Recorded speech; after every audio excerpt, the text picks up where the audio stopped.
everyone, this is Ashita Regedi. I head policy at Cashfree, and I'm here to explain some of the key payments policy developments of the last month. So, for the month of April, I'll be explaining the new rules for mobile wallets that the RBI is proposing, the opening of NEFT RTGS membership for non banks, and the Regulations Review Authority 2.0 and what this could mean for the compliance burden. So first are the new proposed rules for a mobile wallet. So these are three main changes. One, interoperability has been made mandatory. Earlier this was voluntary. Second, the balance limits for a mobile wallet has been increased to 2 lakhs. Earlier this was 1 lakh. And cash withdrawal that was previously permitted only for bank wallets has now also been permitted for non-bank wallets.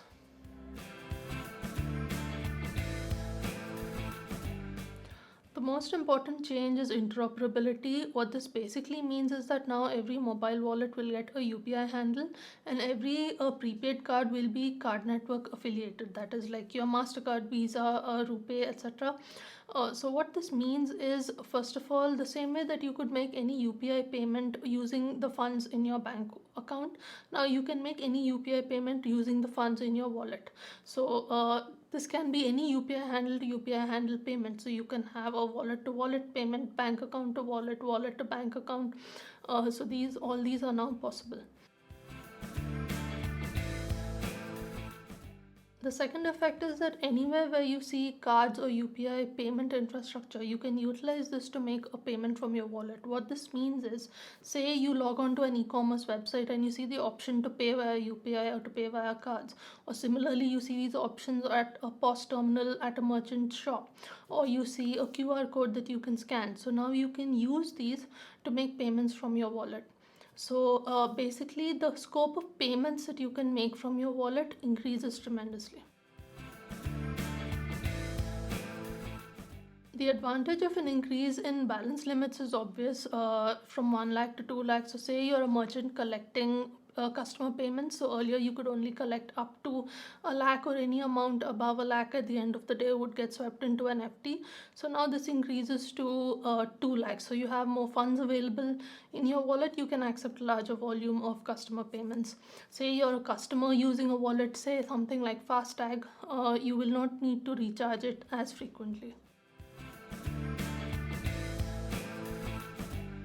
The effect of all these developments together is that a wallet is more effective as a cheaper and faster substitute for a bank account, because you can now upload funds from your debit card, from a credit card, from a bank account, from another wallet, and you can pay via UPI, via cards. You can also withdraw cash.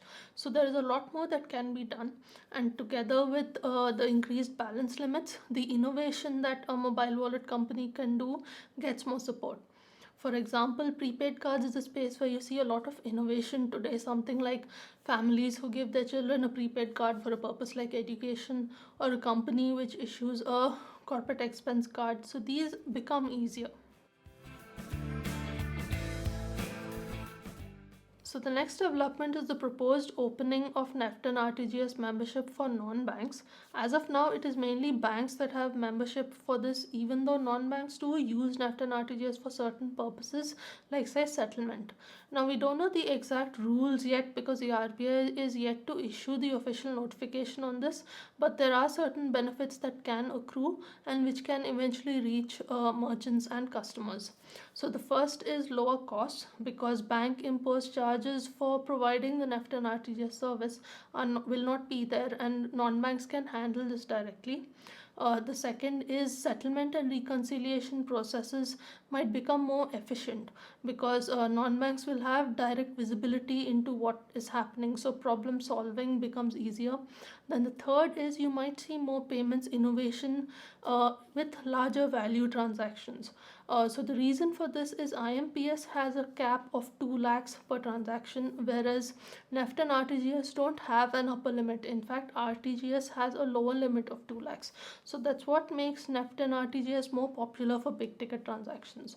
So customers might just see more innovation in that space as well.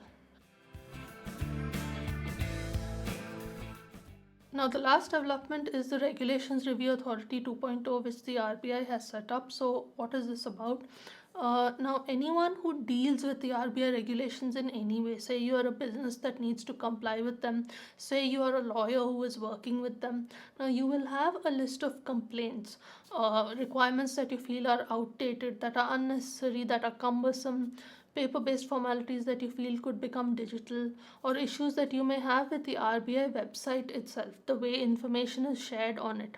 Now, the RRA 2.0 basically aims to identify all such problems and address them. Anything that helps streamline RBI regulations. So, if you have any such suggestions, you can put them together and share it with the RBI. That's all for this month. Do let me know if you have any questions or if you have any feedback. If you'd like to read about this in more detail, you can head to Cashfree's blog and read the Payments Digest there. Thank you for watching, and I'll see you next time.